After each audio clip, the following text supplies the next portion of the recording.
पुढे टॉप 9 राजकीय बातम्या। आरोपीला जन्मठेपेची शिक्षा व्हावी, वेळ आली तर आरोपीला आमच्या ताब्यात द्या। अमरावतीच्या लैंगिक अत्याचार प्रकरणी रवी राणा यांची ही प्रतिक्रिया समोर। राज्यात कुणाचाच धाक राहिलेला नाही, यशोमती ठाकूर यांची प्रतिक्रिया। आरोपीला फाशीची शिक्षा द्यायला हवी, काँग्रेस खासदार बळवंत वानखेडे यांची ही मागणी।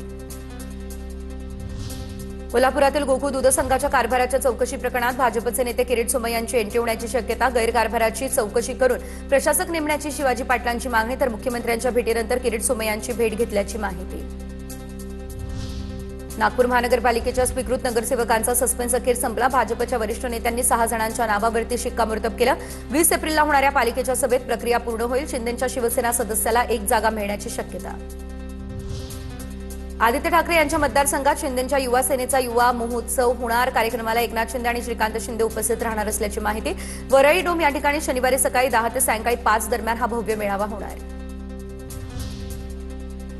माझ्यावर हेतुपुरस्कर बेछूट आरोप केले जात आहे, आरोपांचे कोणी पुरावे दिलेले नाही। रुपाली चाकणकर यांची फेसबुक पोस्ट करत आरोपांना उत्तर।